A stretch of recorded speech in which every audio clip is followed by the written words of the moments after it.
আজকের রাতের নাম কি ভাই? মুসলমানও জানে 31 নাইট, পিকনিক করে, আনন্দ করে, লাল পানি খায়, নীল পানি খায়।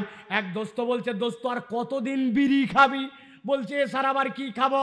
বলছে বুদ্ধি বার করছি, 31 নাইট উপলক্ষে তুই একটা সিগারেট কিনে ভিতরের মাল ফেলা। উনি ঠোকা দিয়ে দিয়ে ভিতরের মাল ফালাইছে। উনি বলছে জায়গার থেকে আমি পুড়িয়ে আনছি, এরপরে কুচকুচ করে কাইটা ওর মধ্যে ভরছে। ভরার পরে এবার রাত্রেবেলা ফিলিংস নিচ্ছে, একটা নেতে যেমন তেমন, দুইটা নেতে রাজা, তিনটা নেতে। ওরে বাপ রে বাপ, উহার নাম। আপনারা ভালো আছেন সবাই?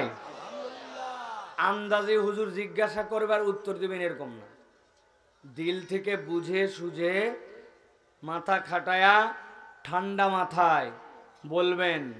আপনারা কি ওয়াজ শোনার মতো এনার্জি আপনাদের আছে ভাই? আছে তো?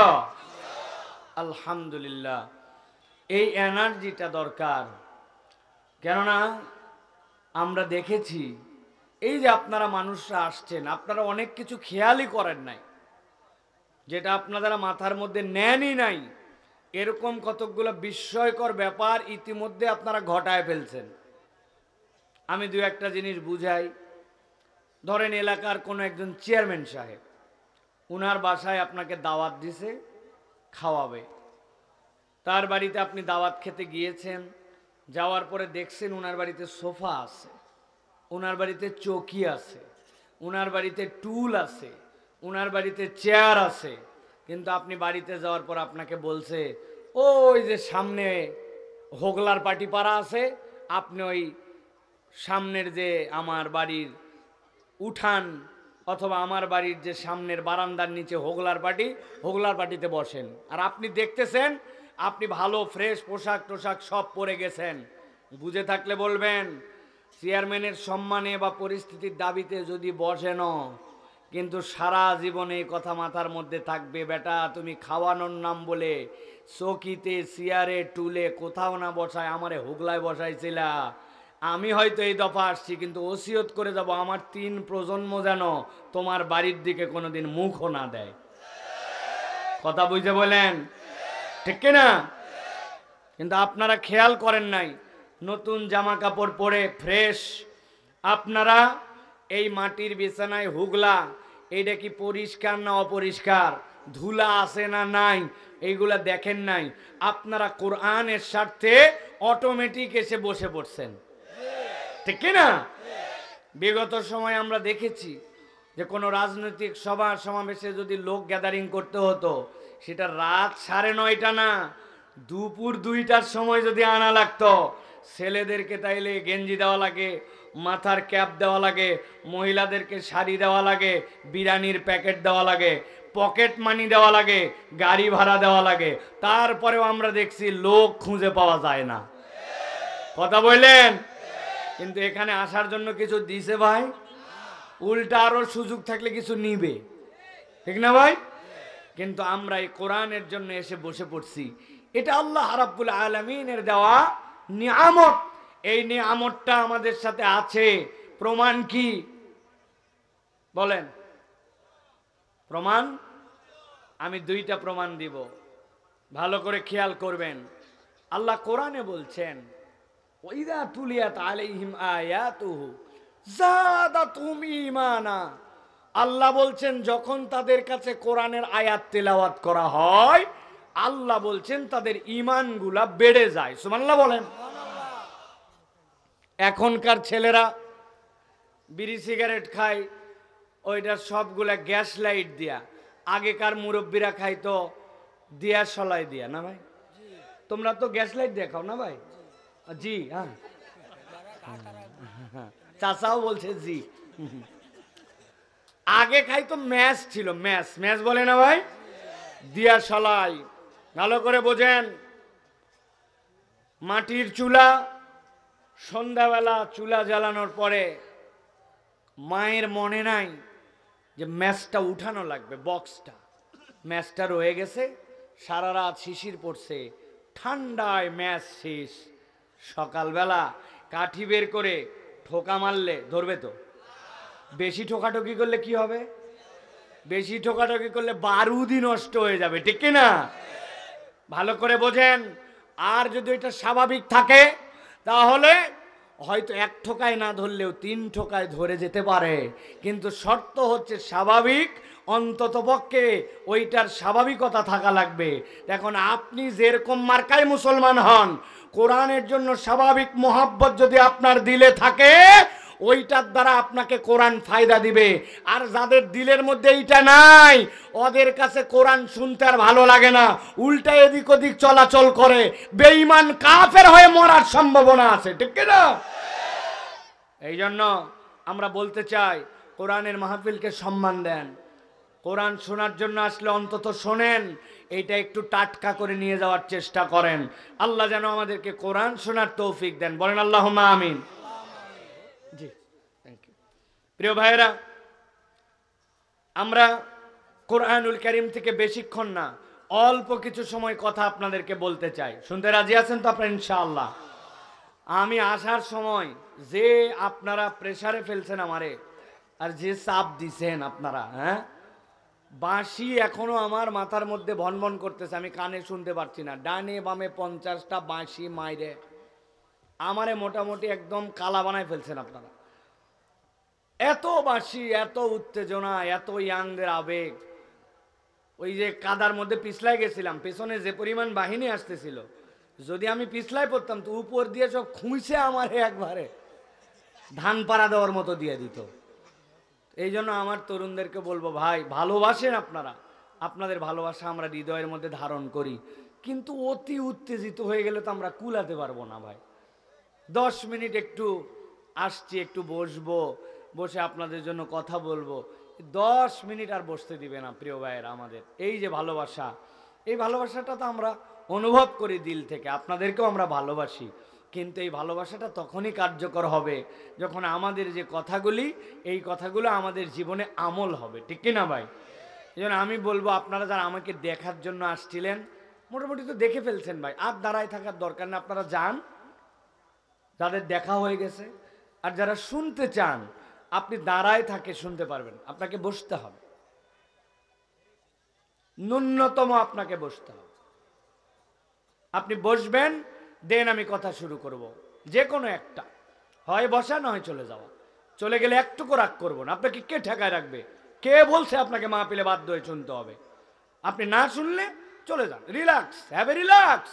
বাড়ির থেকে বলে আসছেন মাহফিলে যাচ্ছি, কিন্তু আইসে বিড়ি ফুঁকতেছে, আছে কিনা? আমি আপনাকে স্পষ্ট কণ্ঠে বলে দিতে চাই, বাড়ির থেকে মাহফিলের কথা বলে আসলে আপনি মাহফিলে আসেন, আর যদি মাহফিলের কথা বলে আসে ঘোরাফেরা করেন, আল্লাহর কাছে আপনার নামে বিচার দেব। হয় শুনবেন, না হয় বাড়িতে যাবেন। ধানাই পানাই আর মিথ্যা চালবাজি চলবে না, ঠিক না? মাহফিলের নামে এসে আপনি ঘোরাফেরা করেন, এমন ভাব নিয়ে ঘুরতেছে, দুনিয়ার সব জানে, সব শিখে বলছে। বাপরে, হাতে এক অ্যান্ড্রয়েড ফোন, নিচে এক জিন্সের প্যান্ট, গায়ের মধ্যে গেঞ্জি, 3 তালা চুল, মনে করছে আমাকে আর ধরে কে। যদি বাড়ির থেকে বলে আসেন কোরআন শুনতে আসছেন, আপনি ভিতরে আসবেন। আর যদি বলেন না আমি শুনবো না, আপনি বাড়ি চলে যাবেন। কিন্তু আপনি রাস্তাঘাটে ঘুরবেন, আড্ডাবাজি মারবেন, আর বাড়িতে যাই বলবেন হ্যাঁ কোরআনের মাহফিলে গেছিলাম। এত হালকা ভাবে এইটাকে নিয়েন না, এত হালকা ভাবে এইটাকে নিয়েন না। এই মাহফিলের ইজ্জত আছে, এটার দাম আছে, এটার আল্লাহর কাছে আলাদা, রব্বুল আলামিনের কাছে মাগফিরাত পাওয়ার আপনার আমার চান্স আছে, ঠিক কি না?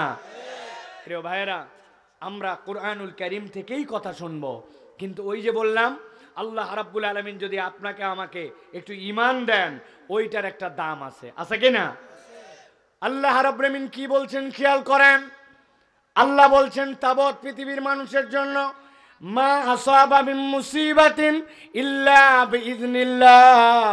এই দুনিয়ার মানুষ ভালো করে জেনে রাখো, তোমাদের উপরে যত ধরনের মুসিবত আসুক, বিপদ আসুক, বালা আসুক না কেন, আল্লাহ বলছেন রব্বুল আলামিনের জ্ঞানের বাহিরে কিচ্ছুই নয়।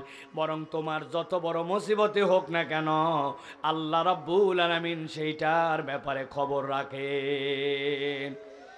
জিজ্ঞাসা হবে আমাদের, আল্লাহ যদি খবরই রাখেন, রব্বুল আমিনের কাছে সবই যদি জানা থাকে, তাহলে রব্বুল আমিন আমাদের জন্য মুসিবত দেন কেন?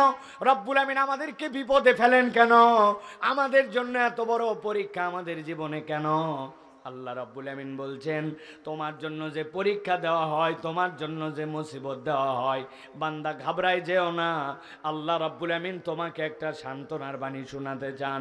আল্লাহ রাব্বুল আমিন বলছেন, ওয়ামান ইউমিন বিল্লাহ ইয়াহদি কলবাহু ওয়াল্লাহু বিকুল্লি শাইইন আলিম।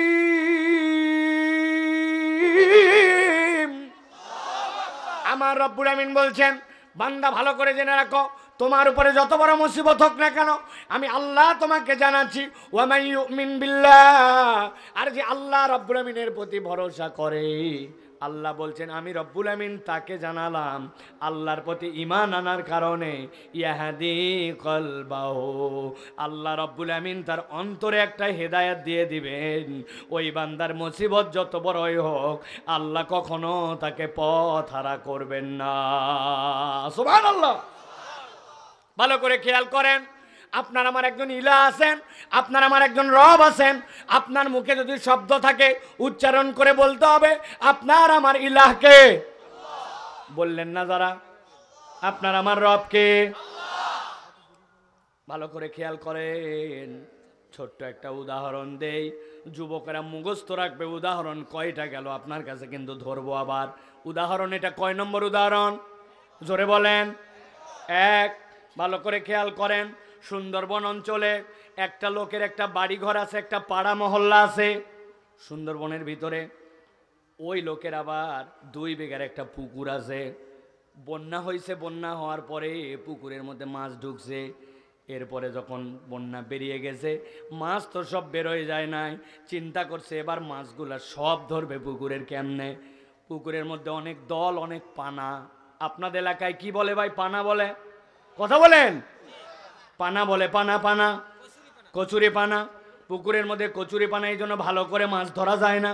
চিন্তা করছে এই বছর যত মাছ আছে সবগুলা ধরার জন্য পুকুরে এবার ছেঁচা দিবে। পুকুরের মধ্যে মেশিন লাগায়া ছেঁচা দিচ্ছে, পানি সব শেষ। আস্তে আস্তে কচুরি পানাগুলো একটু সাইড করছে, করার পরে সব মাছ ধরা শেষ। এখন পুরা পুকুর শুধু কচুরি পানার কাদায় ক্যাতক্যাতা। আর একবার যদি আপনারা সুন্দরবন অঞ্চলে যান, তাহলে জানবেন কাদা কতখানি হয়। 2, 2.5, 3 হাত পর্যন্ত পলির কাদা, এমন চিটকার চিটকা, মাথা খারাপ। এখন আপনাদের এলাকার গরু খাই কিনা জানি না, আমাদের এলাকার গরু যেইগুলা আছে এইগুলা কচুরি পানার উপরের পাতা খেতে পছন্দ করে। আপনাদেরও খায়? একটা গরু আসছে, এখন মালিক আছে, কিন্তু ওই মালিক ছেড়ে দিয়ে খাওয়ায়। ওই গরুটা ওই পুকুরের পাশে এসে আস্তে আস্তে করে কচুরি পানা খায়। 1টা 2টা করে খেতে খেতে মজা লাগছে। খাইতে খাইতে গরুর আর হুঁশ নাই, আস্তে আস্তে গেছে পুকুরের মাছ বরাবরের কাছাকাছি। 1 পা তুলতে তুলতে যখন বেশি ভিতরে গেছে, তখন ভস করে 2 পা ঢুকে গেছে। চিন্তা করছে সামনের 2 পা ঢুকে গেছে, এখন তো উঠা লাগবে। যেই না ঠেলা দিয়েছে, তখন পেছনের 2 পা ঢুকে গেছে। যত উঠার চেষ্টা করে, আর গরুর উঠার কায়দা নাই। আস্তে করে এমনভাবে আটকাইছে, এরপরে খানিকক্ষণ হামলা হামলি করছে, কিন্তু হামলা হামলি করে বুঝতে উঠতে পারবে না। এরপরে গরু নিজে নিজে ভাবছে, চিৎকার চেঁচামেচি করে লাভ নাই। আমার যেই মালিক, ওই মালিক সন্ধ্যাবেলা যদি দেখে আমি গোয়ালে ফেরত যাই নাই, আমার কাছে আসবে। আসার পরে কোনো একটা কৌশলে আমাকে নিশ্চয় উদ্ধার করে নিয়ে যাবে। কথা ঠিক। সন্ধ্যাবেলা মালিক যখন দেখছে গরু গোয়ালে ফেরত যায় নাই, আস্তে করে খুঁজতে খুঁজতে এসে দেখে পুকুরের মধ্যে ওই গরুটা এসে আটকায় আছে। মালিকের তো মেজাজ খারাপ, ব্যাককল এত জায়গা তুই এই জায়গায় খাইতে আসছিস কেন? হাতের মধ্যে একটা লাঠি ছিল, কোনো কথা নাই, ঢাই ঢাই করে পাশাতে আগে 5-7টা লাগাই দিয়েছে গরুর। লাগাই দেওয়ার পরে এরপরে গলায় দড়ি বাঁধছে, বাঁধে আরো 5-7 জন লোককে বলছে, ভাই একটু হেল্প করেন, গরুটা অন্তত যেন তুলতে পারি। টানা হিঁচড়া করে গরু উঠাইছে।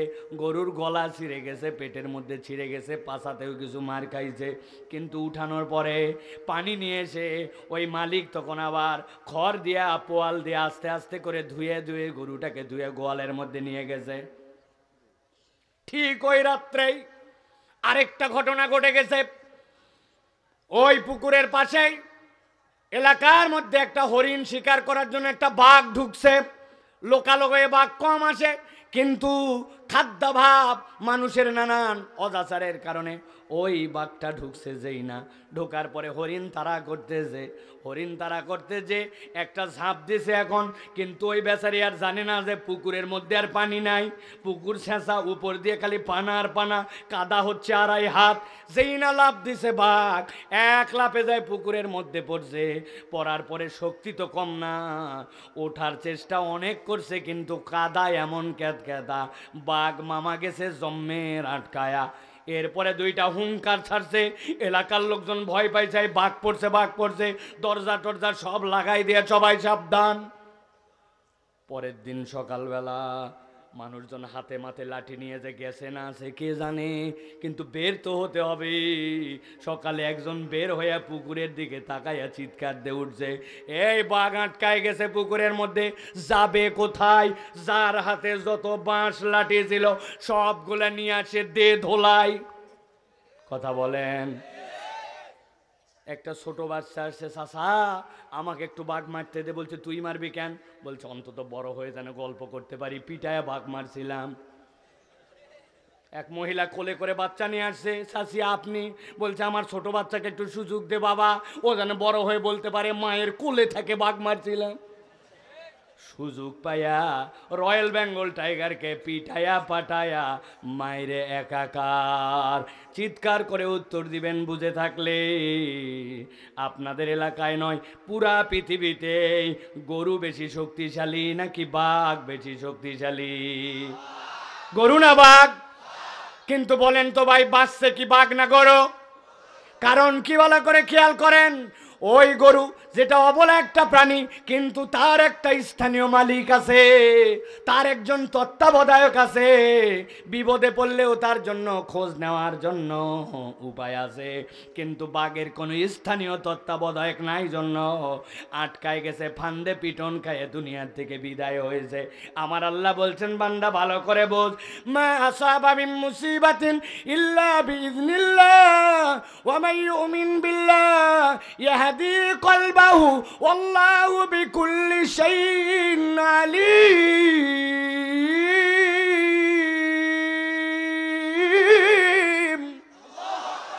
আমার রব্বুল আমিন বলছেন, বান্দা তোমার একজন ইলা আছে, তোমার একজন তত্ত্বাবধায়ক আছে, তোমার একজন মালিক আছে।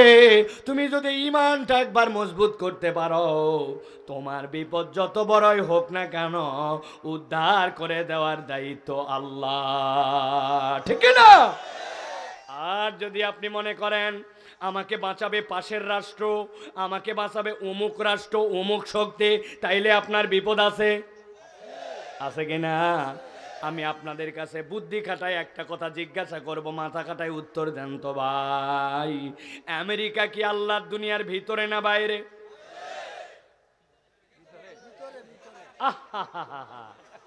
আমি ওয়াজ শেষ করে দে। হ্যাঁ, আমেরিকা কি আল্লাহর দুনিয়ার ভিতরে না বাইরে? কানাডা, ফ্রান্স, পাশের দেশ, বুঝে গেলেন? আপনি মনে করতেছেন আমার দেশ থেকে টপ করে পালায় গেলাম, আর ভাবতেছেন আল্লাহর দুনিয়ার থেকেও বোধহয় বের হয়ে গেলাম। খেলা এত সোজা নয়, খেলা এখনো শুরুই হয় না। আপনার এলাকায় কারা কারা ফুটবল খেলেন হাত তোলেন, অথবা জীবনে একবার ফুটবল খেলছেন হাত তোলেন। হাত নামান, হাত নামান, হাত নামান, তোলার দরকার নাই, বোঝা হয়েছে কত প্লেয়ার, বাপ রে বাপ। আমাদের এলাকায় খেলার একটা নিয়ম আছে, দেখেন তো মিলে কিনা। ইন্টারন্যাশনাল খেলা শুরু হয় সেন্টার থেকে। কোথা থেকে? সেন্টারে গোল, ওই জায়গায় বল, প্লেয়াররা টোকাটুকি করে আস্তে আস্তে আগায়, পাস দিতে দিতে যখন ডি বক্সের মধ্যে নিয়ে যায়, তারপরে গোলবার টার্গেট করে তারপরে গোল দেয়, নাকি সেন্টার থেকেই মারে? আপনি এই জায়গার থেকে কেবল লাথি খায় বাহিরে গেছেন, এখন তো টোকাটুকি শরীর। আপনি যদি তওবা না করেন আর দেশে ফেরত না এসে যদি ক্ষমা চেয়ে আপনার বিচারের মুখোমুখি না হন, আপনার গোলটা হচ্ছে জাহান্নাম। জাহান্নামে যাওয়ার আগে আপনার শেষ হবে না যাওয়া। ভালো করে মনে রাখবেন এইটা। হারাপ্রেমিন এই জন্য বলছেন, কাউকে আক্রোশ করে এই কথা বলার জন্য নয়। মাইয়ুমিন বিল্লাহ, মুসিবত তোমার আসবে, কিন্তু তুমি প্রভু হিসাবে আল্লাহকে মানো কিনা। যদি তুমি আল্লাহকে মানো, তুমি কখনো অভিভাবক শূন্য নয়। আর আল্লাহকে যদি না মানো, দুনিয়ার সবাই অভিভাবকত্ব করলেও আসলে তোমার অভিভাবক নাই।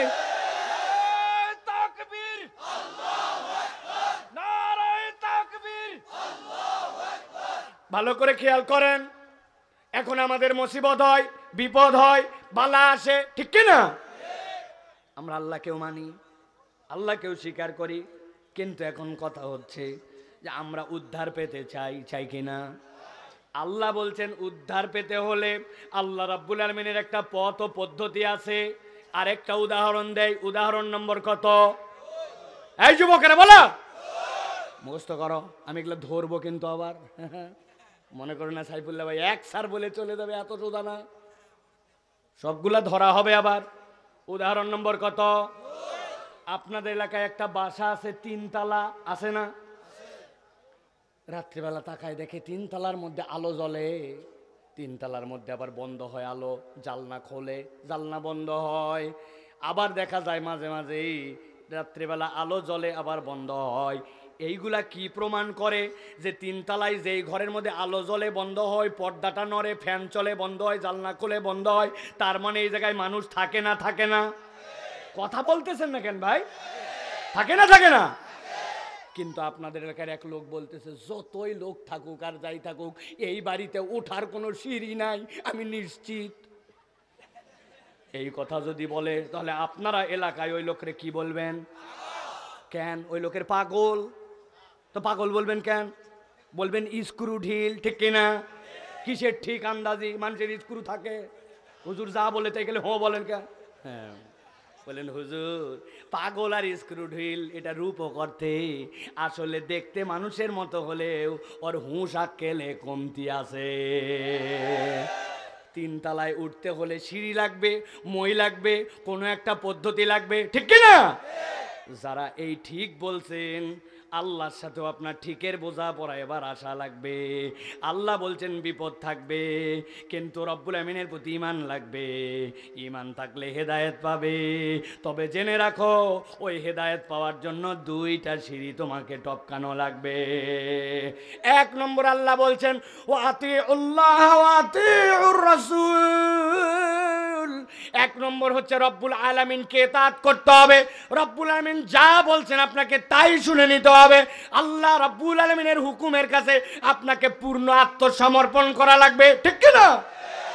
বলছেন তো জোরে ঠিক, কিন্তু আমরা কি আল্লাহর কাছে পূর্ণ আত্মসমর্পণ করে? এখন জিজ্ঞাসা করব আপনাদের কাছে, মাথা খাটায় কোনো একটা ভাই উত্তর দেন তো, আমরা যে আল্লাহর কাছে আত্মসমর্পণ করি না, আপনার দৃষ্টিভঙ্গিতে এর প্রধানতম কারণ কি হতে পারে বলেন? আমরাই তো আজকে আলোচনা ভিন্ন ধরনের, আজকে আলোচনা ক্লাস হবে, এটা বলেন। ভালো করে খেয়াল করেন, আপনাদের মনটাকে শুধু জাগায় দিতে চাইছি। শুনলে তো এখানে হাজার কথা আসবে, কিন্তু আমি একটা জিনিস চিন্তা করছি, সেইটা আপনার সাথে শেয়ার করি, দেখেন তো আপনার চেতনার সাথে মিলে কিনা। আমাদের অধিকাংশ আল্লাহ রাব্বুল আলামিনের ইতাআত করি না, পূর্ণ দিনের মধ্যে আছি না। এর অন্যতম কারণ হচ্ছে আল্লাহ রাব্বুল আলামিনের প্রতি আমরা কৃতজ্ঞ যে হতে হবে। আল্লাহ যে আমার রাজ্জাক, বান্দার হৃদয়ে এই কৃতজ্ঞতার বোধটা নাই, ঠিক কিনা? বলছেন ঠিক, কিন্তু বোঝেন নাই। আমি আপনাকে বুঝাই, ভালো করে খেয়াল করেন। আল্লাহ রাব্বুল আলামিন নিজের পরিচয় দিয়েছেন, ইন্নাল্লাহু ওয়ার রাজ্জাকু যুল কুওয়াতিল মাতিন। ও বান্দা জেনে রাখো, তোমার রব হচ্ছেন শ্রেষ্ঠ রিজিক দাতা, কুওয়াতুল মাতিন। আপনি মনে করছেন আমার রিজিক কি ভাই? আমার বাড়িতে ধান আছে, চাল আছে, খাবার আছে, এইটাই আমার রিজিক, তাই তো? যদি কেউ এইটুকুকে রিজিক মনে করে, ওই ব্যক্তি রিজিকের 1% এখনো বোঝে নাই। আপনার রিজিক কি ভালো করে খেয়াল করেন। অন্যতম আপনার জীবনে একটা রিজিক, আপনি যে চিন্তা করতে পারেন, এই চিন্তা করাও আপনার জন্য রিজিক। সুবহানাল্লাহ বলেন। আল্লাহ আপনাকে চিন্তা করার তৌফিক দিয়েছেন। জিজ্ঞাসা করব, বলেন তো ভাই, এই দুনিয়ায় মানুষ সচেতনভাবে বেশি কাজ করে না অচেতন? অবচেতন না চেতন? অবচেতন। মানুষের অধিকাংশ কাজই হচ্ছে অবচেতন। চেতন দিয়ে কাজ করতে হলে মানুষ দুনিয়াতে টিকে থাকতে পারতো না। ডাক্তার আপনাকে বলছে আপনার বুকে ব্যথা, হ্যাঁ হ্যাঁ, এই যে দেখেন আমার ডাক্তার সাহেব খালি বুক ধরপড় করে, বলছে আপনার হার্টের প্রবলেম, কি করা লাগবে? বলছে সহজ উপায়, 1 মিনিটে 20 বার নিঃশ্বাস নেবেন আর 20 বার ছাড়বেন। যদি 21 হয় ঝামেলা, 19 হলেও ঝামেলা। আপনি বাড়িতে আসছেন, বাঁচা তো লাগবে। কি শুরু করছেন এখন? 1 2 3 4 5 6 7 8 9, প্রতি 3 সেকেন্ডে একবার, ঠিক কিনা? কয় মিনিট বাঁচবেন? 10 মিনিট পরে আপনার এলোমেলো হয়ে যাবে হিসাব, আপনাকে মরা লাগবে, ঠিক কিনা? আল্লাহ রাব্বুল আমিন আপনাকে অবচেতনভাবে এইগুলা কাজ করান, অথচ আপনি বুঝেনি না যে রব আপনার যেই হার্টবিটটা চলাচ্ছেন এটা আল্লাহর পক্ষ থেকে কত বড় রিজিক, ঠিক কিনা? আপনারা বাথরুমে খালি পায়ে যান নাকি আপনারা স্যান্ডেল পরে যান? আমরা ইন্ডিয়ানদের মতো না, ইন্ডিয়ানরা বেশিরভাগ বাইরে হাগে। আরে নিউ ইয়র্কের মতো জায়গাতেও হাইগে দিছে, উন্মুক্ত জায়গায়। ও দুনিয়ার যেখানেই যায় বাহিরে হাগা যান। ওরা আবার আমাদের নিয়ে উল্টা পাল্টা কথা বলে, ঠিক কিনা? আমাদের ফকির মিসকিনও বাহিরে হাগে না। ওরা সারাদিন খালি বলতেছে ভিতরে হাগুন, ভিতরে হাগুন। এখনো বেটা সভ্য বানাতে পারো নাই, আর তোমরা আমাদের উপরে মাতবরি করতে চাও, ঠিক কিনা? অপবিত্র একটা একবারে। ওখানে যেগুলো মুসলমান ভাইয়েরা আছে ওই কয়টা নিয়ামতে ওরা বাইসে আছে, মুসলমানগুলো পবিত্র, বাকি সবগুলো অপবিত্র। আপনাদের বাথরুমে স্যান্ডেল আছে ভাই? আম্মা বলছে বাবা তোর আব্বা স্যান্ডেল পরে আজকে পিছলায় যেতে লাগছিল বাথরুমে, নতুন স্যান্ডেল আসিস তো বাথরুমের স্যান্ডেলটা তলাটা ক্ষয়ে গেছে। কথা বলেন। বাথরুমে কয় ঘন্টা থাকেন আর কতক্ষণ বাথরুমে ঘোরাফেরা করেন? স্যান্ডেলটা পরলেন, বাথরুম ছাড়লেন, অজু করলেন, বের হয়ে আসলেন, 3 মাস পরে স্যান্ডেলের তলা ক্ষয়ে গেছে। ওই যে ফিতার বল্টুগুলা পায়ের নিচে ব্যথা লাগে, পিছলায় যায় জন্য স্যান্ডেল ফেলে দেওয়া লাগে। কিন্তু হিসাব করলেন না আল্লাহ কেমন রাজ্জাক আপনার। আপনাকে সৃষ্টি করার পর থেকে আপনি আজকে 70 বছর বয়স, আপনার পায়ের তলা তো কোনোদিন ক্ষয়ে গেল না। কত হাঁটলেন, কত ফুটবল খেললেন, যদি পায়ের তলাটাও আপনার পায়ের তলারই স্যান্ডেলের মতো খোয়াতো তাহলে 60-70 বছরে কুমিল্লা অঞ্চলে, নিমসার অঞ্চলে অনেক মুরব্বীর খালি কাল্লা রাস্তাতে ঘুরে বেড়াতো। কথা ঠিক কিনা? আপনি হিসাব করলেন না আপনার চুল কত হাজারবার কাটলেন। 19 বছর ধরে বাবরি রাখি, কত শতবার কাটলাম কিন্তু কোনোদিন ভুরুর চুল কাটা লাগলো না। আপনি মনে করলেন খাওয়াটুকুই কেবল আপনার জন্য রিজিক। আপনি বোঝেন নাই আপনার চোখ প্রত্যেক দিন 22,000 বার পলক ফেলেন।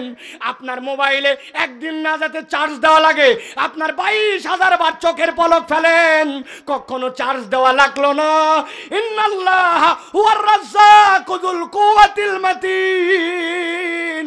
আপনি যদি আপনার রব যে রাজ্জাক এইটা যদি একবার অন্তরে দিয়ে বুঝতেন, আল্লাহর হুকুমের বরখেলাপ করতেন না। আপনি বোঝেন নাই, এই জন্য আপনি আফাতুমিনুনা বিবাদিল কিতাব ওয়া তাকফুরুনা বিবাদ। আপনি কখনো আল্লাহর হুকুম পছন্দ করেন, কখনো আল্লাহর হুকুমের বাইরে চলে যান, ঠিক কিনা? আল্লাহ বলছেন মুক্তি পেতে চাও তাহলে আল্লাহর ইতাআত করো আর আমার নবীর তরিকায় চলো। তবে শুনে নাও, সাবধান হয়ে যাও, ইসলামপুরের মুসলমানেরা ফুটানি মারায় লাভ নাই। ফাইন তাওয়াল্লাইতুম, মানলাম না, শুনলাম না, কি হয়েছে তাই না শুনলে, আছে না অনেকগুলো, আছে না করে সব শুনলাম না। ওই এক দলের মধ্যে আছে আবার নাস্তিক, আছে না? আমি অবশ্য নাস্তিকদের সাথে কোনো ডিবেটের পক্ষে না, কেননা ওদের কাছে ছোট্ট একটা চ্যালেঞ্জ দিয়ে রাখছি, আগে ওইটা ঠিক করে আয়, তারপরে তোর সাথে কথা, তার আগে তোর সাথে কথা নাই। আল্লাহ কোরআনে বলছেন তোর পুরাটা অমান্য করা লাগবে না। কুল্লু নাফসিন যায়িকাতুল মাউত, যার জীবন আছে তার মরণ আছে। তুই 250 বছর বাইসে আয়, তারপরে তোর সাথে কথা, বাকি কোরআন নিয়ে পরে কথা হবে, ঠিক না? তুই কোরআনের এইটুকু অস্বীকার করতে পারিস না, আবার কিসের তোর পটর পটর। তবে যেইগুলো অতি পণ্ডিত আছে, মুসলমান ঘোষণা দেয়, তাদের সাথে যুক্তি তর্ক লাগলে আসি আমরা। একজন বলছে জোরে বলুন সুবহানাল্লাহ, একবার বলছে আর জীবনেও বলবো না। বলছে কেন? বলছে আপনি বলছেন সুবহানাল্লাহ বললে আসমান জমিনের ভিতরে সব জায়গা ভরে যায়, আবার বললে কোথায় থুবো। ওর সাথে যুক্তি তর্ক আছে, ঠিক কিনা? কিন্তু নাস্তিকের সাথে নাই। আমি তারে বলতে চাই ভাই, ডিবেট কাকে বলে এটা জাহাঙ্গীরনগর বিশ্ববিদ্যালয়ের লোকজন জানে, আমার ঠেলাটা অন্তত। ইসলাম ইউনিভার্সিটি যখন পড়তাম, ওই জাহাঙ্গীরনগর ওই কালে শুয়ে গেছে বাপ এই হুজুর, অনেকেই বলছে ছোট ঝাল, ওরা বলছিল ওই সময়। ওরকম দুই একটা দালালকে এখনো চিনি, এটিএন বাংলা এগুলো সব এখনো কথা বলে। ভালো করে খেয়াল করেন, আপনি একটা ঘরের মধ্যে 100 পরের বাল্ব কত পর দোস্ত? আলোর অবস্থা কি বলছে? পুরা ঘর ফকফকা, ঘর ভরা আলো, আমার নতুন করে কোনো আলোর দরকার নাই।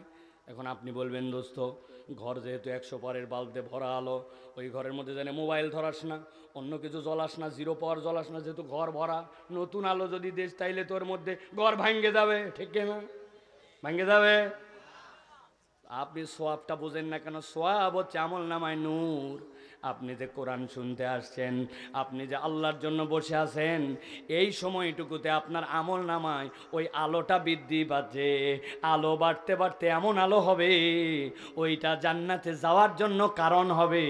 অতএব যত আপনি আল্লাহর কথা শুনবেন, আল্লাহ রব্বুল আমিন নিয়ামত বাড়ায় দিবে, ঠিক কি না? তাহলে আমরা কোরআনুল কারীম থেকে কিছু কথা শুনতে চাই। রাজি আছেন তো ভাই? অনেকেই যারা আমার ওয়াজ শোনেন নাই, অনেকে মনে করতেছেন মাশাআল্লাহ ওয়াজ শুরু হয়ে গেছে, তাই না? ওয়াজ এখনো শুরু হয় না, এটা আপনারা জানেন। কেবল আইল দিলাম। কি দিলাম? আইল। আইল চিনেন তো না? আইল না দিলে পানি বাঁধবে? যদি টাউট পড়শি হয়, টাউট পাশের জমিওয়ালা হয়, তাহলে আবার মুসিবত আছে। আপনি দিচ্ছেন পানি, উনি আস্তে করে কোদাল মাইরে আল বরাবর রেখে দিছে, চিন্তা করছে অটোমেটিক পানি খাই, পানির প্রেসারে ওই আল ভেঙে গেছে। ওরে ধরছেন আল কাটলি কেন? বলছে বললেই হবে নাকি, ধসে গেছে। আছে না এরকম লোক? এখন আপনার যদি আল না থাকে, আমি যা বুঝছি জমিতে পানি বাঁধে না, ঠিক একই রকম আমাদের অনেক মাহফিল হচ্ছে, কিন্তু আমাদের অধিকাংশ আল না থাকার কারণে বক্তা কি দিয়ে শুরু করবে, কোথায় যে শেষ হবে, এইটার যে একটা বাউন্ডারি, এইটা না থাকার কারণে আমাদের অধিকাংশ ওয়াজ মাহফিল হই হই হই হই, আসলাম আর বাড়ির চলে গেলাম, যাওয়ার পরে আবার বলে একটা বক্তা আনছিল ফাটায় ফেলছে। বউ জিজ্ঞাসা করছে কি ফাটালো? বলছে তা বলতে পারবো না, কিন্তু ফাটাইছে। এই যে ফাটানো, এই কালচারের বাহিরে আসার জন্য আমরা চেষ্টা করতেছি। কম শোনেন, বেশি শোনেন, কিন্তু আপনি যা শুনবেন একটা সাবজেক্ট শুনে আপনাকে বাড়িতে যেতে হবে, ঠিক কি না? এই জন্য আমার ওয়াজে মজা কম। ওই যে মজা দেয় না আপনাদের, ধরেন যে কিছু লবণ, কিছু কাঁচামরিচ, কিছু ওই বুট ভাজা, কিছু চাল ভাজা, কিছু চাটনি, এই যে মিক্স, আমার এই মিক্স নাই, কারণ আমি গজল জানি না। আপনার এখানে হুঙ্কার দিয়ে আপনাকে ময়দান ফাটায় ফেলবো জানি না, খানিকক্ষণ আপনাকে কান্দাবো এরকম কোনো টেকনিক জানি না। আমি যেটা জানি, অল্প একটু পড়ালেখা করে আসছি, এইটুকু আপনার কাছে দিব, এই বার্তাটা আপনি বাড়িতে নিয়ে যাবেন। আমরা এইভাবেই ইনশাআল্লাহ নতুন একটা ময়দান তৈরি করতে যাই, যে বক্তা সাবজেক্টিভ কথা বলে মানুষের কাছে একটা বার্তা দিয়ে যাবে, ঠিক কিনা? আন্দা গন্দা খানিকক্ষণ আজান শুনেন, যত আজান বক্তার যদি শোনাতে মন চায়, উনাকে জোর করে রেখে দিবেন যে ফজরে আপনি মসজিদে আজান দিয়ে তারপরে যাবেন। আজান দিয়ে যাচ্ছে না। প্রিয় ভাইরা, তাহলে আমরা কোরআন থেকে কিছু কথা শুনতে চাই। রাজি আছেন আপনারা? যারা রাজি আছেন হাত দুটো উপর দিকে তোলেন। হাত নামান, হাত নামান, হাত নামান। আগে কথা ক্লিয়ার করেন, কথাবার্তা স্পষ্ট করেন আগে, যে ইসলামপুর গারুচো নাকি? বাপরে, নাম কি গারুচো? এ মানে কি ভাই? হ্যাঁ, মুরব্বীরা আছেন না এখানকার? বাবা এই নাম কি জন্য হয়েছে চাচা গারুচো? বলেন না। কোন একটা হিস্ট্রি তো আছে না। হ্যাঁ, আমি মতো মনে করছিলাম যে যদি এরকম হতে পারে গরু চ, তাহলে এটা কথা। পরে শুনছি না, এটা গরু চো না, গারু চো বলেন সবাই একবার। আরে চন্দ্রবিন্দু আছে ওই জায়গায়, এলাকার নামটা সুন্দর করে বলতে হবে, গারু চো।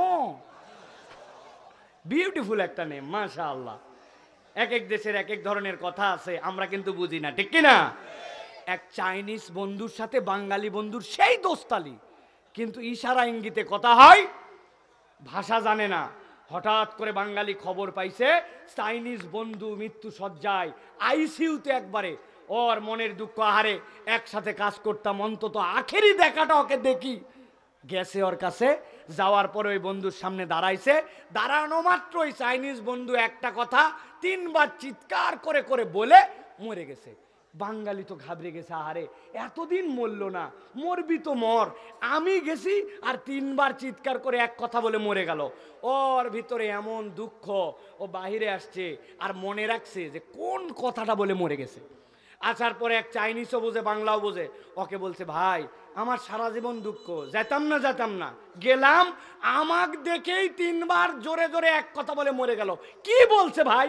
বলছে বল দেখি কি বলছে। ও তখন চাইনিজ ওই কথাটা বলছে। এটা শুনে যে অনুবাদ করতেছে ও মাথায় হাত দিছে। বলছে তুই মাথায় হাত দিলি কেন? বলতিস ওই কি বলছে মানে? ওই তো বলছে যে দোস্ত আমাকে দেখতে আসছিস, কিন্তু অক্সিজেনের পাইপের উপর পা দিছিস সর, অক্সিজেনের পাইপের উপর পা দিছিস সর, অক্সিজেনের পাইপের উপর পা দিছিস সর। ও বোঝে না এই যে অক্সিজেনের পাইপের উপর দাঁড়ায় আছে। এখন ভাষা না বুঝলে মুসিবত আছে, ঠিক কিনা? তা আমরা আসলে জানি না ইসলামপুর গারু চ এর নিশ্চয় আগে কোনো একটা মানে ছিল, ঠিক কিনা? আপনারা রাগ হচ্ছেন না তো ভাই? আল্লাহ রাব্বুল আলামিন আমাদেরকে কবুল করবেন, আল্লাহুম্মা আমিন। আমি যেটা জানতে চাই যে ইসলামপুরে হাত সোজা করার মানে এরকম এরকম, অথবা হাত সোজা করেন এরকম, ভাই হাত দুটা সোজা করেন এরকম না এরকম।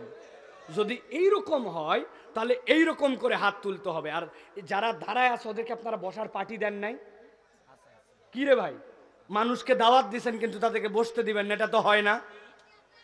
ওনাদের জন্য পার্টি দেন, আপনাদেরকে ডবল দেন প্রয়োজনে পার্টি ওনাদেরকে। আপনি মানুষকে দাওয়াত দিবেন আর ভিজা জায়গায় দাঁড় করায় রাখবেন, হবে না। ওরা আমাদের সম্মানিত মেহমান, তারা, তাদেরকে প্রয়োজনে ভিতরে কোলের মধ্যে বসান টাকে নিয়ে, ঠিক কিনা? ডাক দেন একটু কোলে আসেন, আসেন, গরম জায়গা দিব, বলেন গরম জায়গা দিব, আসেন। হ্যাঁ, হাত সোজা করেন এবার সবাই, হাত নামান, একসাথে এবার সোজা করব। আর ডানে বামে কারা কারা হাত সোজা করতে পারে নাই চেহারাগুলা দেখে নিব। রাজি আছেন তো সবাই? একসাথে সবাই উঠাবেন, মুখের বান্ধনগুলা খুলে দেন, চাদরগুলা ঠিক করেন, চাদরের ভিতরতে যেন হাত বের হয়। কানের বান্ধন খোলার দরকার নেই, মুখ খোলা লাগবে। রেডি সবাই? দেখে এই ছেলে, এই মুখ খোলা, এই পিচ্ছি, হ্যাঁ, সোজা করে একসাথে হাত তোলেন। হ্যাঁ, সোজা সোজা করেন, শক্ত করেন, পিছন দিকে একটু টানা দেন, জোরে, ডানে দেন, বামে দেন, সামনে দেন, সোজা করেন, ডানে বামে নড়াচড়া দেন। ও সাদা চাদরওয়ালা ভাই, আপনি আমাদের সাথে নাই, হাতটা একটু তোলেন বড় ভাই। হ্যাঁ, এই তো মুরব্বী উঠাইছে, সোজা করেন, সোজা সোজা করেন। এবার গলাটা পরিষ্কার দেন, হয় নাই ভালো করে, আরেকবার, হাত সোজা সোজা দেন। এবার যারা আকাশ বাতাস মুখরিত করে একটা তাকবীর দিতে পারবেন, তারা হাতটা বুক বরাবর নিয়ে বলেন আল্লাহুম্মা আমিন। বুক বরাবর হাত, বুকটা শক্ত হচ্ছে, আমারই খালি হচ্ছে, আপনাদের তো বুঝি না। এই বরাবর, বুকটা টান টান। রেডি সবাই? এমন একটা তাকবীর দিব এবার, যেই তাকবীর আমরা জীবনে এরকম করে দেই নাই। পারবেন ইনশাআল্লাহ? বিতাড়িত শয়তানকে, মারদুদ শয়তানকে দূরে সরায়া আল্লাহ রাব্বুল আলামিনের এই শব্দটুকুকে চিৎকার করে জানায়া আমরা আমাদের অন্তরটুকুকে আল্লাহর জন্য নিবেদিত করতে চাই। এরকম একটা তাকবীর যারা দিতে পারবেন তারা বলেন আল্লাহুম্মা আমিন। যারা পারবেন না তারা বলেন আল্লাহুম্মা আমিন। আহা, আছে না? সব জায়গায় আছে। টেকনাফ থেকে তেতুলিয়া দৌড়াচ্ছি তো, সেই সেপ্টেম্বর মাসের 4 তারিখ থেকে শুরু। আছে কয় তারিখ? 31 বছর শেষ না? শত পাম্পট্টি দেন, লিল্লাহে তাকবীর, আল্লাহ। ব্যাটারি না, আছে না ভাই? ব্যাটারি ফেল, এইরকম ফেল ব্যাটারি আগেই মাপ। কিন্তু যেগুলো ব্যাটারি আছে তারা একটা তাকবীর দিতে পারবেন। অলসতা, জড়তা সব কাটায় পারবেন ইনশাআল্লাহ। সময় কিন্তু বেশি হয়ে যাচ্ছে, তাড়াতাড়ি। সবাই রেডি? রেডি সবাই? আমি যখন বলবো লিল্লাহি তাকবীর, আপনার হাত দুটো উপর দিকে ছুঁড়ে দিয়ে বলবেন আল্লাহু আকবার। পারবেন না ইনশাআল্লাহ? আয় বাচ্চা কাচ্চা হাসতেছো কেন? এদিক খবরদার, এই দায়িত্ব আমরা নিতে পারবো না। সামনে কোন মুরব্বী থাকবে, চালায় রে পিঠ অবস্থা। উপর দিকে দিতে হবে। রেডি সবাই? বাহিরের মানুষ টের পাবে যে ভিতরে আসলে বসার জায়গা নাই। ওরা যারা বাহিরে ঘুরতেছে, বাপ দাদার জন্মে পাঁপড় খায় নাই, জিলাপি খায় নাই, মেলা দেখে নাই, ওরা ঘুরুক, ঠিক কি না? আমরা কোরআন প্রেমী কয়জন লোক ভিতরে আছে এটা জানান দিতে চাই। পারবেন ইনশাআল্লাহ? আমি আসতে বলবো, আপনারা জোরে করে বলবেন। রেডি সবাই? দেখে ইনশাআল্লাহ। লিল্লাহে তাকবীর, আল্লাহু আকবার। লিল্লাহে তাকবীর, আল্লাহু আকবার। আল কোরআনের আলো, আল হাদিসের আলো, তোমার নেতা আমার নেতা, তোমার নেতা আমার নেতা, আলেম ওলামা যেখানে, আল্লাহর আইন যেখানে, লিল্লাহে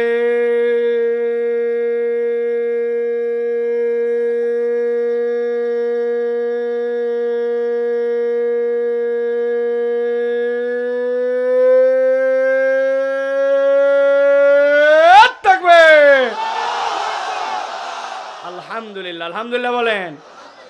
শয়তান আছে? আর আছে? এতক্ষণ নিমসার, ঠিক কিনা? কারণ আল্লাহু আকবারের স্লোগান শয়তান পছন্দ করে না। এই জন্য দুনিয়াতে যারা আল্লাহু আকবারের স্লোগান পছন্দ করে না আর দিতে পারে না, এরা শয়তানের আপন খালাতো, মামাতো, ফুফাতো ভাই, ঠিক কিনা? আল্লাহু আকবারের স্লোগান কোনো দলীয় স্লোগান নয়, কোনো পার্টির স্লোগান নয়, কোনো গোষ্ঠীর স্লোগান নয়। আল্লাহু আকবারের স্লোগান ইমানদারের স্লোগান।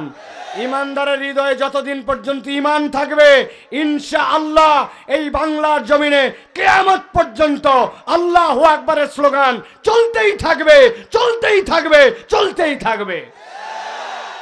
ভালো করে মনে রাখবেন, আল্লাহু আকবারের স্লোগান যারা দিতে পারে না তাদের সাথে আমাদের কোনো সম্পর্ক নাই। আগামীর বাংলাদেশ ইসলামের বাংলাদেশ, আগামীর বাংলাদেশ বৈষম্যহীন বাংলাদেশ, আগামীর বাংলাদেশ আলেম ওলামার বাংলাদেশ, আগামীর বাংলাদেশ ভারতীয় আধিপত্যবাদের মুক্তির বাংলাদেশ, নিজের পায়ে দাঁড়ানোর বাংলাদেশ, আগামীর বাংলাদেশ জেনজিদের বাংলাদেশ, ঠিক কিনা? সাবধান, বললেন তো জোরে জোরে ঠিক। যখন এইটা মারার দিন আসবে তখন আবার 1 কাপ চার 1 বিড়ি দিয়ে আবার ইমান বিক্রি আছে কিনা? আল্লাহ আমাদেরকে হেফাজত করুক, বলেন আল্লাহুম্মা আমিন। প্রিয় ভাইরা, আর দেরি নয়, আমরা কোরআনুল কারীম থেকে সরাসরি কথা শুনবো। আর একটা কথা বলে রাখি, আমি যতটুকু কর্তৃপক্ষের মাধ্যমে শুনেছি, আবু তো আদনান ভাইকে দাওয়াত দেয়া হয়েছিল বা তারা কি করেছেন জানি না, ওনারা আমাকে বলেছেন উনি আসবেন না, উনি এই মাহফিলে আসবেন না বা দাওয়াত গ্রহণ করেন নাই। সামহাও ছেলেরা চেষ্টা করছে, আজকেও তার কাছে গিয়েছে, কিন্তু ভাই যৌক্তিক কোনো কারণে আসবেন না। সুতরাং যদি কেউ মনে করেন যে ভাইয়ের কথা শোনার জন্য বসে আছি, ভাই আসবেন এই জন্য বসে আছি, আপনাদের সাথে কোনো ধোঁকাবাজির খেলা নাই। আপনারা ফি সাবিলিল্লাহ বাড়িতে চলে যান। আর যারা মনে করতেছেন কোরআন থেকে এই কথা হচ্ছে, এই কথা শুনবো, তারা থেকে যান। আমার পরে আর কোনো ওয়াজ হবে না, আমি ওয়াজ শেষ, মাহফিল শেষ, ঠিক আছে? আছেন আপনারা ইনশাআল্লাহ? প্রিয় ভাইয়েরা, চলেন আমরা কোরআনুল কারীমের মধ্যে প্রবেশ করব। বিতাড়িত শয়তান থেকে আশ্রয় প্রার্থনা করে সমস্বরে একযোগে সর্বোচ্চ আধা ঘন্টার কোরআনুল কারীমের জন্য আমরা নিবেদিত হব। একটা জবান বন্ধ রাখবেন না, দূরে থাকেন কাছে থাকেন, আস্তে বলেন জোরে বলেন, কিন্তু শয়তানকে শেষ করে দেওয়ার আল্লাহর দেওয়া অস্ত্র আমরা এখন আল্লাহর দেওয়া তরিকায় সকলে পড়ে তাফসিরে প্রবেশ করব। সকলে একসাথে পড়েন, আউযু বিল্লাহি মিনাশ শাইতানির রাজিম, বিসমিল্লাহির রাহমানির রাহিম, ওয়াতলু আলাইহিম নাবা'আল্লাযী আতাইনাহু আয়াতিনা ফানসালাখা মিনহা فأتبعه الشيطان فكان من الغاوين। আমার আল্লাহ রাব্বুল আমিন বলছেন, হে নবী আপনি আপনার উম্মতের কাছে তেলাওয়াত করেন, ঠান্ডা মাথায় বোঝেন। ওয়াতলু আলাইহিম, তাদের কাছে তেলাওয়াত করেন। কি তেলাওয়াত করবেন? নাবা আল্লাযী, এমন একটা ঘটনা, আল্লাযী যাদেরকে বা যাকে, আতাইনাহু আমি রব্বুল আমিন দিয়েছিলাম। কি দিয়েছিলাম? আয়াতিনা, আল্লাহর পক্ষ থেকে আয়াত। আল্লাহ রব্বুল আমিন কার ব্যাপারে এই কথা বলছেন?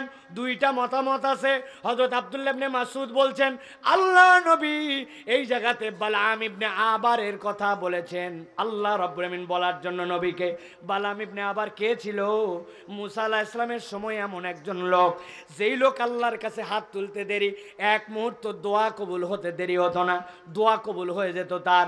লোকজন এসে বলল মুসা নামে একজন পয়গম্বর দাবি করতেছে, সে এমন এমন কথা বলে, এমন এমন কথা আমাদের মধ্যে বলে, সমাজের মধ্যে বিশৃঙ্খলা ছড়ায়। এই জন্য দায়িত্ব দেওয়া হলো ওই লোকটার বিপক্ষে তুমি একটুখানি আল্লাহর কাছে ফরিয়াদ করো, আল্লাহর কাছে দোয়া করো। বালাম ইবনে আবার বলল যতটুকু বুঝলাম তার উপরে আল্লাহর যে আয়াত, তার উপর যে নিদর্শন, হাত বগলের মধ্যে দেয়, বের করার সাথে সাথে আলো জ্বলে, আবার যখন ঢুকায় আলো বন্ধ হয়ে যায়। ছোট্টবেলায় ফেরাউনকে এমন থাপ্পড় দিয়েছিল, ফেরাউন থাপ্পড়কে মাথা পর্যন্ত তার ঘুরায় গিয়েছিল। এমন ধরনের পাওয়ারফুল ব্যক্তি যখন মেষ পালন করে, তার যে লাঠিটা রেখে দেয়, দিয়ে ঘুমায় যায়, কিন্তু কোনো মেষ যদি এদিক ওদিক যায়, ওই লাঠিটার সাথে সাথে স্বয়ংক্রিয়ভাবে মেষকে পিটায়া লাইন মতো নিয়ে আসে। আমার যা মনে হয় আল্লাহ তাকে নবী করতেও পারে, আমি তার বিপক্ষে দোয়া করতে পারবো না। লোকজন সাথে সাথে বলল মনে করছো আমাদের স্বার্থে আমি আসছি নাকি? তোমার স্বার্থে আসছি মিয়া, তোমার দোয়া কবুল হয় জন্য তোমার কাছে আসছি। এখন মুসা যদি পয়গম্বর হয়, তার দোয়াও যদি কবুল হয়, তাহলে তোমার দপ্তরে তো আর কেউ আসবে না। এই জন্য তুমি চাইলে ধ্বংস করে দিলে তোমারই লাভ। পাম্পট্টি গিলে নিল, ভালো করে বোঝেন। এরপর আল্লাহর কাছে হাত তুল, আল্লাহ মুসাকে তুমি ধ্বংস করে দাও। যেই নাই দোয়া করেছে, আল্লাহর সাথে সাথে তাকে ইলহাম করে জানাই দিয়েছেন, আর যতদিন দুনিয়ায় আসো কখনো তোমার কোনো দোয়া কবুল করা হবে না। আল্লাহ বলছেন খেয়াল করেন, দুনিয়ায় কতকগুলো মানুষ আছে আল্লাযী আতাইনাহু আয়াতিনা, যাদেরকে আল্লাহর পক্ষ থেকে স্পষ্ট আয়াত দেওয়া হয়েছে, সে জানে এটা আল্লাহর আয়াত।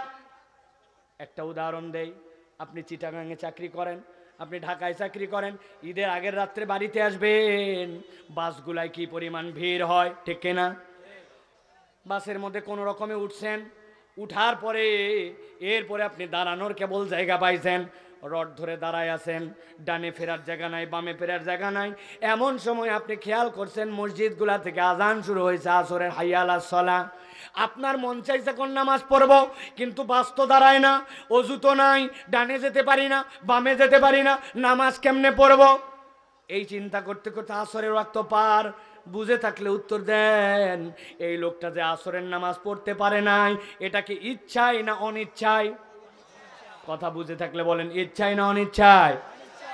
আর একটা ছেলে আপনাদের এলাকায় আসরের আজান মাগরিবের আজান, আজানের পরে আজান হয়ে যায়, মসজিদের পাশে ক্যারাম বোর্ড খেলে, মসজিদের পাশে চা খায়, মসজিদের পাশে জমিদার ওইখানে কাজ করে, ইচ্ছা মতো ঢুড্ডামি করে, কিন্তু মসজিদে নামাজ পড়তে আসে না। বুঝে থাকলে বলেন তো এই ছেলেটা কি নামাজ বাদ দিছে অনিচ্ছায় না ইচ্ছায়?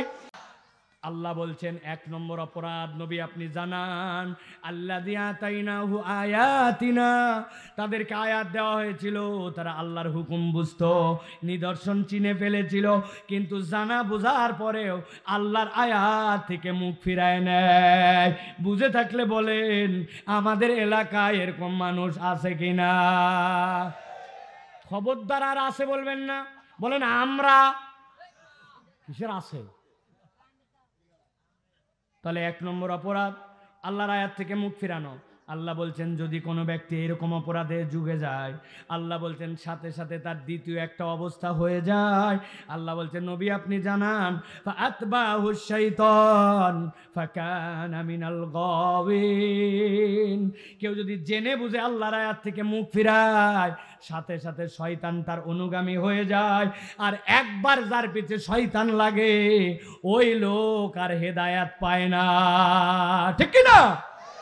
আপনি মাঝে মাঝে আপনার বাচ্চাকে বকা দেন, এই শয়তানি করিস কেন, দুষ্টামি করিস কেন, এই শয়তানি কাজ করিস কেন, তার মানে কি আপনি বুঝাচ্ছেন যেই কাজটা করছে আপনার দৃষ্টিতে ওটা শয়তানি কাজ, ওইটা আপনি তাকে করতে নিষেধ করেন। কিন্তু আল্লাহ বলছেন এখানে ঘটনাটা ভিন্ন। ফাআতবাহু শাইতান, কেউ যদি আল্লাহর আয়াত থেকে মুখ ফিরায় শয়তান তার অনুগামী হয় আর শয়তানি তার পিছে লেগে যায়। একবার যদি কারো পিছে শয়তান লেগে যায় আল্লাহ বলছেন ওই ব্যক্তি পথভ্রষ্ট হওয়া ছাড়া উপায় নাই। তাহলে 1 নম্বর অপরাধ আল্লাহর আয়াত থেকে মুখ ফিরানো। 2 নম্বর অপরাধ আল্লাহ রাব্বুল আমিন বলছেন শয়তান তার পিছে লেগে যায়। আল্লাহ বলছেন নবী এবার আপনি সামনে বাড়েন, এই ব্যক্তির মূলত 4টা অপরাধ, যেই 4 অপরাধের কারণে আমি আল্লাহ আপনাকে আপনার উম্মতের কাছে এই কথা বলতে বলেছি। একসাথে বলেন তো ভাই অপরাধ তাহলে কয়টা? হয় নাই কয়টা? মুখ দিয়ে বলেন, জোরে বলেন কয়টা? হাতগুলা নিচে নামান, এরকম করে রেডি করবেন। আমি জিজ্ঞাসা করব অপরাধ কয়টা, হাত তুলে দেখাতে হবে 4টা। অপরাধ কয়টা? সবার হাত ওঠে নাই, হাত নামান, একসাথে তোলেন। অপরাধ কয়টা?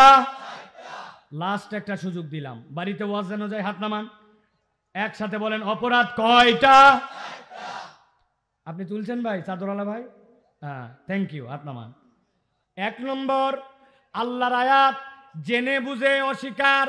2 নম্বর শয়তান তার অনুগামী। মনে আছে তো? এবার চলেন সামনে। আল্লাহ বলছেন ওয়ালাউ শি'না লারাফা'নাহু বিহা, যদি আমি আল্লাহ চাইতাম সে যদি আল্লাহর হুকুম মানত আমি রব তাকে মর্যাদাটা উপর দিকে উঠায় দিতাম, মর্যাদা তার বাড়ায় দিতাম। কিন্তু আল্লাহ রাব্বুল আমিন বলছেন ওয়ালাকিন্নাহু আখলাদা ইলাল আরদ, ওই মানুষটা কি করলো? আল্লাহর বিধান থেকে কেবল মুখই ফিরালো না, সে নিরেট দুনিয়াদার হয়ে গেল। কি হলো?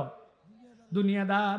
হালাল হারাম কিচ্ছু মানে না, আল্লাহ রাব্বুল আমিনের কোনো বিধানকে তোয়াক্কা করে না, তার টার্গেট কেবল দুনিয়া। এরকম মানুষ দেখছেন ভাই? আমি 2টা মানুষকে চিনাই, দেখেন তো পাইছেন কিনা কোনোদিন? দোকানে গেছেন আপনি একটা মাল কেনার জন্য, আপনাকে দেখে বলছে আপনার মতো চেনা লোক বলে কেনা দামে দিলাম। আছে না ভাই? জীবনে আপনাকে দেখে নাই আর কেনা দাম বলে 500 টাকা আপনার থেকে কাল্লা কাটে ফেলছে, কিন্তু বলছে চেনা লোক বলে কেনা দামে দিলাম। বলে কিনা? মাল হালাল, সব হালাল, কিন্তু কেবল দুনিয়ার সাথে হালাল হারাম চিন্তা করে না। আছে কিনা? অপরের সাথে তার জমি লাগানো, আলকাটার নাম করে 4 আঙ্গুল আলকাটে নিজের জমির মধ্যে ঢুকায় নাই। 1 বিঘা জমি তার সব হালাল, কিন্তু 4 আঙ্গুল তার হারাম।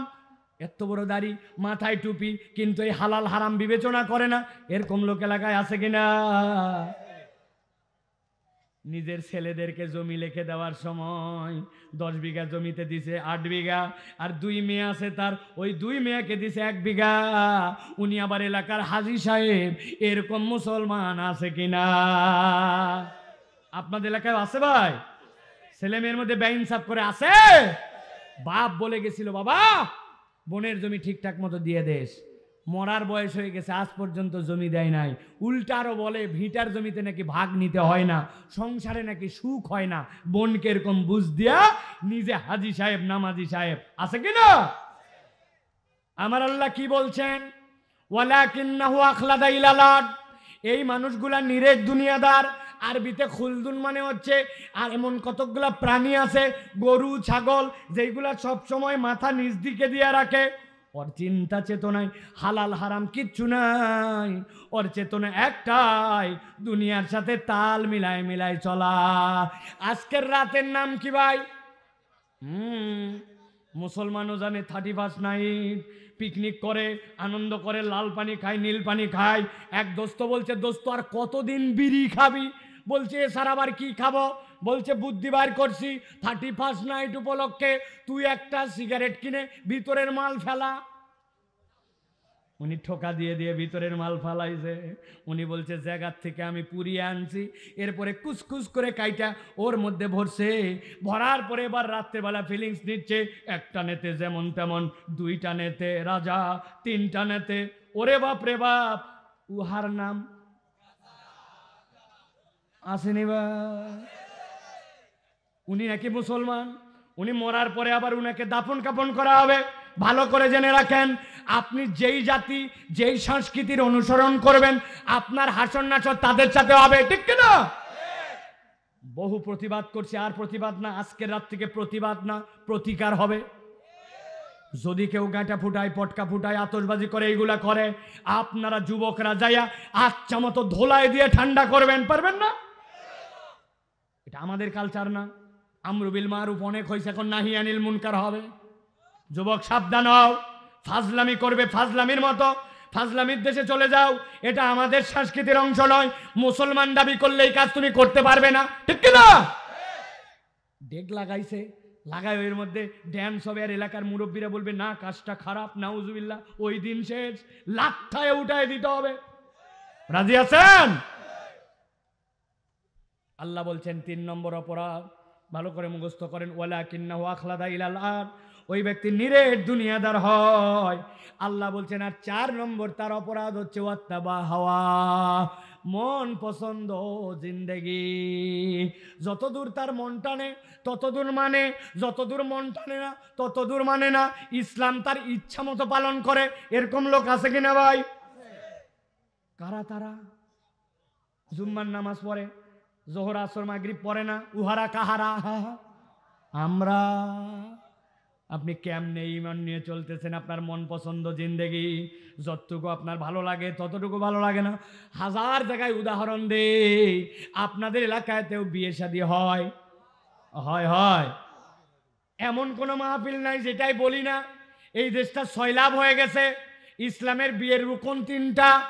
1 নম্বর ইজাব আর কবুল, 2 নম্বর ওয়াতুন্নিসা সদুকাতিহিন্না নিহলা, মেয়েদেরকে দেনমোহর দেওয়া, 3 নম্বর আউলিম ওয়ালাউ বিশাতিন, আপনি আপনার সাধ্যমত ছেলের বাড়িতে আনি একটা ছাগলের বাচ্চা দিয়ে হলেও আপনাকে অলিমার অনুষ্ঠান।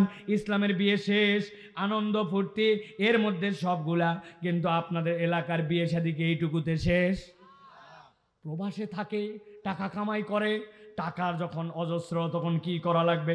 7 দিন আগের থেকে মেহেদি সন্ধ্যা, 6 দিন আগের থেকে হলুদ সন্ধ্যা, 3 দিন আগের থেকে ডেক সন্ধ্যা, এরপরে সবচেয়ে এলাকার হাই ভলিউমের ডেস্কগুলা নিয়ে যায় বাড়ির 2 পাশে লাগায়া 10 দিন ধরে মানুষকে জ্বালায়। দৃষ্টি দৃষ্টি দৃষ্টি দৃষ্টি আছে কিনা কথা বলেন? ওই বাড়ির থেকে এক মুরব্বী গেছে মসজিদে নামাজ পড়তে, লোকজন বলছে চাচা আপনার বাড়ির অত্যাচারে তো বাঁচা যায় না, কি গান বাজনা এগুলা কি শুরু করছেন আপনি? আপনি না হাজি সাহেব?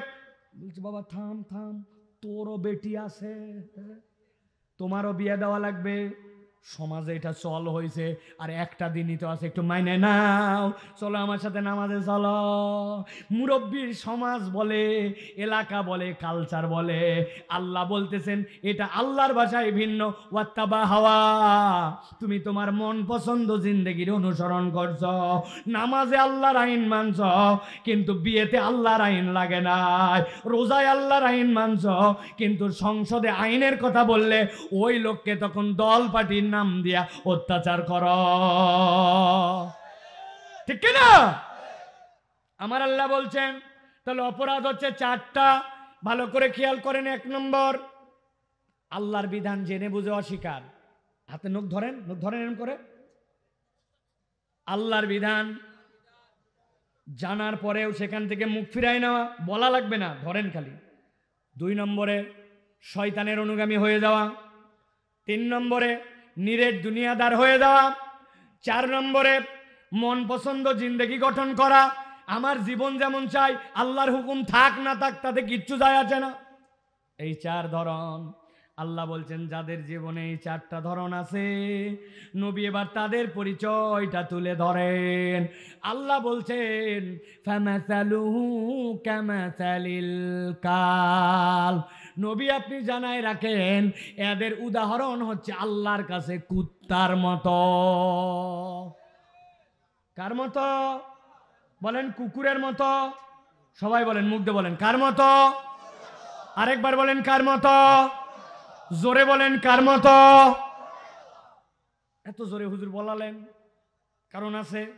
আপনি মনে করছেন যে কুত্তা বোধহয় খুব খারাপ প্রাণী, বিরাট বড় বাজে প্রাণী, আল্লাহর বোধহয় একটা খারাপ সৃষ্টি, এই জন্য বোধহয় আল্লাহ কুকুরের উদাহরণ দিয়েছেন। জি না, অনেক মানুষের থেকেও কুকুর বিশ্বস্ত, অনেক মানুষের থেকেও কুকুর অনেক ক্ষেত্রে মানুষের জন্য সে বেশি বেশি কৃতজ্ঞ, ঠিক না? আপনি ঠিক বলছেন না বুঝে। আমার একটা ঐতিহাসিক জানা আছে কেমন কুত্তা বিশ্বস্ত। আমি আমার বাসার পাশে এক দোকান আছে, ওই দোকানে বিকালে চা খেতে বসছি। আমার অভ্যাস হচ্ছে চায়ের মধ্যে একটু বিস্কুট চুবাই খাওয়া। আপনাদের আছে নাকি? চুবাই খান। উপরে তাকায় দেখি এনার্জি। কয় টাকা দাম? 5টা। কয় টাকা? কয় পিস থাকে? একটা কারেক্ট লোক পাইছে অনেকদিন পর। আগে 4 পিস দিত, এখন 3 পিস। বিস্কুটের প্যাকেট খুলছি, খোলার পরে ভিজায়া বিস্কুট খাবো। এমন সময় কোথার থেকে এক লোক উদয় হয়েছে, সেগুলো ভাই আপনি এখানে? এমন অবাক, সারা জীবন মোবাইলে দেখছি আপনি বাহিরে। বলে হ্যাঁ রে ভাই, আমি কি হয়েছি তাই? আমি মোবাইলে দেখছেন, আমি তো সেই সাইফুল্লাহ। আমি বসেন, আপনি সালামটা দেন। সালাম দিতে তো ভুলে গেছি। ও আপনাকে দেখে সালাম দিতেও ভুলে গেছি, হয় কিনা এরকম? উনি উত্তেজিত হয়ে আমার সাথে সালাম বিনিময় করে 10 সেকেন্ড এই যে বিস্কুটটা ভিজায় রাখছিলাম খেয়াল করি নাই আমি। এবার বিস্কুট উঠায় মুখে দিব, দেখি বিস্কুট অ্যাক্সিডেন্ট করছে। যেই না বিস্কুট পড়ে গেছে, সাথে সাথে পাশে বসা ছিল এক কুকুর, সাথে সাথে দেখে দৌড়ায় আসছে। এসে আমার পা কাছাকাছি, প্রায় এরকম জায়গায় পা সরাইছি, দেখি কুত্তা এসে 2-3 টান দিয়ে বিস্কুট শেষ। ওই দিনের মতো চা খাওয়া শেষ। পরের দিন আবার চা খেতে আসছি। আসার পরে যেই না বসছি, দেখি কোথার থেকে একটা কুকুর আসছে, মাথা হালায়া, লেজের মাথা ডাউন দিয়া আমার কাছে খালি এরকম করে। আমি বললাম এই কুত্তা সরান আপনার দোকান থেকে। বলছে হুজুর এই কুত্তা ডিস্টার্ব করবে না, গতকালকে যে আপনি ওরে বিস্কুট খাওয়াইছিলেন ওইটার কৃতজ্ঞতা জানাতে আসছে। লেজ ডাউন দিয়া মাথা নামায়, দেখেন আপনার কাছে কেমনে কৃতজ্ঞ হচ্ছে। বুঝে থাকলে বলেন আপনারা, গতকালকে কি আমি বিস্কুট খাওয়াইছিলাম না পড়ে গেছিল? পড়ে যাওয়া বিস্কুট খাইয়া 24 ঘন্টা পর মনে রেখে মাথা হালায়া কৃতজ্ঞতা কুকুর জানাই। কিন্তু আপনি আপনার এলাকায় এমন মানুষ পাবেন, দিলটা দিয়ে দিছেন, প্রয়োজনে টাকা ধার দিছেন, বিপদের সময় দৌড়ায় গেছেন, তার যখন দুর্দিন ছিল তখন আপনি তার জন্য যথেষ্ট করছেন। এখন আপনার একটু প্রয়োজন, ওই লোক 90 ডিগ্রি অ্যাঙ্গেলে ঘুরে গেছে, সুযোগ পাইলে উদ্ধার তো দূরের কথা, আপনাকে বাঁশ দিতেও ছাড়বে না। আসেনি ভাই? তাহলে আল্লাহ বললেন ফামাসালুহু কামাসালিল কালব, এদের উদাহরণ কুত্তার মতো। কেন বললেন? আল্লাহ বলছেন নবী জানায় রাখেন, ইনতাহমিল আলাইহি আলহাস আও তাতরুকুহু আলহাস। কুকুরের কথা আমি এমনি বলি নাই, বলার কারণ কুকুরের পিঠে তোমরা বোঝা চাপাও না। তবে যদি কুকুরকে বোঝা চাপাও অর্থাৎ ধাবাড়ি দাও, তাহলেও সে হাঁপায়, নরমালিও সে হাঁপায়। আরবিতে লাহাসুন শব্দের অর্থ জিহ্বা বের করে লাল পড়ে যাওয়া। কুত্তার চরিত্রই হচ্ছে হাঁপানো, আর হাঁপালে জিহ্বা বের করে লাল পড়ে। আল্লাহ বলছেন যদি আল্লাহর বিধান থেকে মুখ ফিরায় নাও, তুমি যদি শয়তানের অনুগামী হয়ে যাও, তুমি যদি আল্লাহ রাব্বুল আলামিনের বিধান না মেনে মন পছন্দ জিন্দেগি আর যদি হালাল হারাম পাক না পাক কিচ্ছু বিবেচনা না করে নিরেট দুনিয়া আর দুনিয়াদার হয়ে যাও, আল্লাহ বলছেন তোমার জীবনটা কুকুরের মতো আল্লাহ অস্থির বানায় দিবেন। দুনিয়াতেও তোমার লোভ লালসা শেষ হবে না, কিয়ামতের দিনেও তোমার জন্য সুস্থির হবে না। একটু মাথা খাটায় বলেন, আপনার আমার জীবন এখন সুস্থির না অস্থির? মিলান। এত চাইছি তাও যেন চাওয়ার শেষ নাই, সব পাইলাম তারপরেও যেন মন ভরে নাই, কথা ঠিক না? আরো কি যেন চাই, আরো কি যেন চাই, সব চাওয়ার পরে পাওয়া যেন হয় নাই। আল্লাহ বলছেন চারটা অপরাধ যদি থাকে, দুনিয়াটা তোমার এরকম হতে পারে, কিন্তু দুনিয়া এরকম হয়ে শেষ হলে তো বড়ই ভালো হতো, কিন্তু কবরে তো যাওয়া লাগবে। আল্লাহ বলছেন উভয় জগৎটা এরকম হয়ে যাবে। একসাথে বলেন ভাই, আমি জানি আপনারা, তারপরেও আপনাদের কাছে উত্তর জানতে চাই, আমরা কি কুকুরের জীবন চাই না মানুষ? কুকুর না মানুষ? আল্লাহ বলছেন নবী জানাই দেন কিভাবে মানুষের জীবন পাবে। ফাকসুসিল কসাসা লাআল্লাহুম ইয়াতাফাক্কারুন। নবীকে বলা হলো ফাকসুস এক বচন, কসাস বহু বচন, আপনি এই ঘটনাগুলি জানায় দেন। লাআল্লাহুম ইয়াতাফাক্কারুন, আশা করা যায় তারা চিন্তা ভাবনা করবে। আজকের এই আলোচনা থেকে আপনারা যদি একজনও চিন্তা করেন যে আমার জীবনে আল্লাহর বিধান জানার পরেও মানি না, এরকম আছে কিনা? আল্লাহ বলছেন মিথ্যা কথা বলতে না ছাড়তে, মিথ্যা কথা বলি তাহলে বাদ দিয়ে দিলাম। আল্লাহ বলছেন খারাপ মানুষের সাথে ঘোরা যাবে না, ঘুরি, বাদ দিয়ে দিলাম। গীবত গিল্লা করি, ছেড়ে দিলাম। অপরে আমার কাছে হক পায়, হক আদায় করে দিলাম। বিড়ি সিগারেট খাওয়া বাদ দিলাম। আল্লাহ যা মানা করছেন আল্লাহর বিধান জানি, আমি ফেরত আসলাম। আর আজকের থেকে শয়তানের অনুগামিতা বাদ দিলাম। দুনিয়া আখেরাতকে বিবেচনা করে কেবল দুনিয়ায় টার্গেট নয়, পরকালকে টার্গেট করে জীবন চালালাম। আর মন পছন্দ জিন্দেগি নয়, আল্লাহ যেইটা চান ওইটাকে প্রায়োরিটি দিলাম। আল্লাহ বলছেন লাআল্লাহুম ইয়াতাফাক্কারুন, সে যদি চিন্তা করে আল্লাহ রাব্বুল আলামিন তার জন্য পথ বের করে দিবেন। সুবহানাল্লাহ। তাহলে আমরা কুকুরের জীবন চাই না, মানুষের জীবন চাই, ঠিক কি না? কিন্তু জিন্দেগিটা মিলায় দেখেন, কুকুরের থেকেও নিকৃষ্ট হয়ে গেছে। কোটি কোটি টাকার মালিক লাখ টাকা দামের খাটে ছুঁয়ে ঘুমাতে পারে না, ভিতরে অশান্তি। কারণ উনি যে ব্যবসা করতেছে পুরাটা সুদ, বলতেছে এত বড় গার্মেন্টস, কিন্তু সামনে লেখা আছে এই ব্যাংক, এই প্রতিষ্ঠানটি অমুক প্রতিষ্ঠানের কাছে দায়বদ্ধ। তার পুরা জিন্দেগিটা হারামের উপরে আছে কিনা? এই জন্য প্রিয় ভাইরা, লাইফ সব সময় একরকম চলবে না। আসেন না আমরা আমাদের জীবনের মোড় ঘুরায় দেই, আসেন না আমরা আমাদের জীবনে টার্গেট আর গোলটা ঠিক করে ফেলি। ছোট্ট একটু হায়াত চাইলে আমরা এটা জান্নাতের উপযুক্ত করে নিতে পারি। তবে আল্লাহ বলতেছেন শেষ কথা, সাআমাসালাল কওমুল্লাযীনা কাযযাবু বিআয়াতিনা ওয়া আনফুসাহুম কানু ইয়াজলিমুন। তাদের কাছে কথা বলে লাভ নাই যাদের কাছে বলা আর না বলা সমান। তারা নিজের নফসের উপরে জুলুম করে নফসকে শেষ করে ফেলছে। আমরা তো ধ্বংস হতে চাই না, আমরা তো আল্লাহর কাছে হেদায়েত চাই, ঠিক কি না? এই জন্য 2 পর্বে কথা বলেছি, মিলায় দেখেন। আমরা হেদায়েত চাই, আল্লাহ হেদায়েত দিতে চান। ওয়া মান ইউমিন বিল্লাহ ইয়াহদি কলবাহু। আপনার আমার রব আছে। আমি দুর্বল হতে পারি, গরু হতে পারে, কিন্তু তার একজন মালিক আছে। আমার একজন রব আছে, তিনি আপনাকে আমাকে হেদায়েত দিতে চান, কিন্তু আমি হেদায়েত নিতে চাই না, ঠিক কি না?